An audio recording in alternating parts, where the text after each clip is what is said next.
Hi, I'm Pattu from freefincal. In today's video, let's talk about how to select an index fund. But first, we need to find out if you actually need one. There are certain circumstances in which an index fund may not be necessary, and it's something that I didn't quite appreciate earlier. So, for example, suppose I have a young investor who has a EPF or NPS contribution of 7,000 rupees a month, ignoring the EPS contribution, just the EPF contribution, and that's about 84,000 rupees a year. So there's some space left for the ATC tax saving. So you can one way to go about is to say this person can invest 7,000 rupees via VPF or PPF and complete the ATC limit, and then you can the remaining whatever they can invest, let's say it's 1,500 rupees, and they can start an SIP in an index fund. That sounds very simple, but the problem is asset allocation will go for a toss, because 12,500 will go to fixed income and only 1,500 will go into equity. I had already told you, if you are using NPS as a main pension component, then you should not use equity in it, because it's an active fund that doesn't do much, and so there's no point in doing that. So I've already argued that, so let's not get into that here. So the other option is you can put 7,000. You can have, let's say, 7,000 goes to EPF, sorry, 5,500 in a ELSS fund, and the rest 1,500 you can put in a index fund. So 7,000 goes to EPF, 5,500 in ELSS, and that takes care of the ATC, and the remaining in a index fund. This gives you the 50% equity and 50% debt allocation. So suppose if the person cannot invest even that 1,500, then in such a situation there's no need for the index fund, because you can't say no, I don't mind foregoing tax saving. It's very important for me to start in an index fund. I don't think there is anybody doing that. So there can be some situations where you don't need an index fund, at least for the time being, until your ATC is until your income grows so much that your EPF deduction itself will take care of the ATC. Before you start investing in the index fund, there are several questions you need to ask. If you are already owning index funds, then why are you looking for index options? Are you going to combine these two? Don't combine the two. You'll be buying more of the same funds. Unless you have a plan to gradually shift from active to index, don't buy index funds. Also, the same bhajan I keep saying, you must have a financial goal, you must have an asset allocation. Without all this, having worrying about low cost index investing is a waste of time.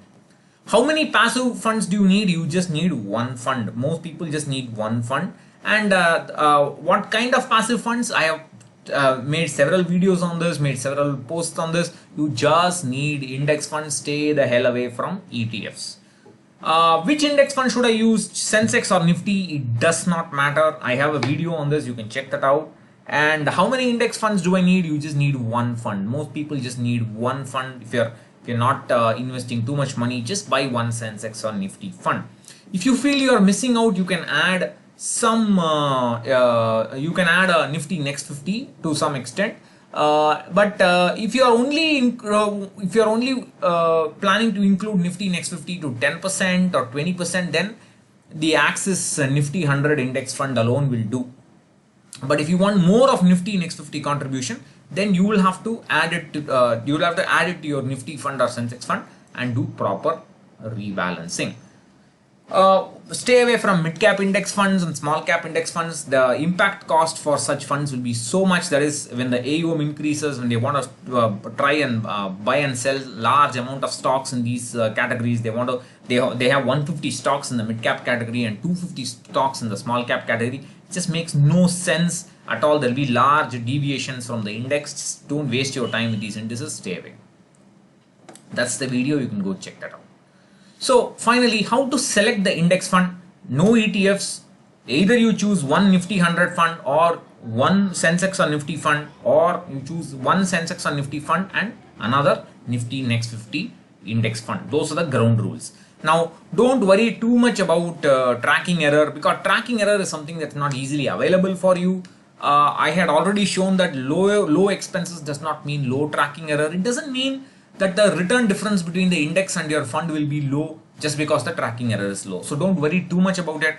Don't obsess over expense ratios. For example, Tata Nifty Index Fund and Tata Sensex Index Funds are available for 0.05% index expense ratio, but they have only 41 crores and 21 crores. Clearly, it is a ploy to invite people to invest. But if you have if you look at the index funds from ICICI, HDFC, and UTI, the Sensex and Nifty funds, they have about 0.1% AUM, and sorry, they have a 0.1% expense ratio, sorry, and 25 30 times more AUM than the Tata fund. So don't buy the Tata fund, because I've sometimes if you go into a fund with a low AUM, because of the difficulty in tracking index, it can actually get more returns than the index. So don't buy such funds.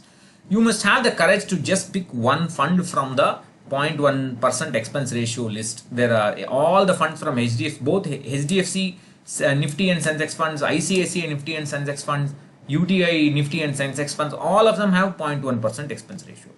If you want to do more analysis, you can look at the last 1 year, 2 year, 3 year returns, look at the return difference and so on. I will be publishing a monthly data sheet for this. I wanted to post the details today, but I will try and do it tomorrow. Please don't look at star ratings. It's going to be a waste of time. Don't get swayed by news. I had just published that after the market crash, 80% of large caps active large cap funds outperformed the Nifty and Nifty 100.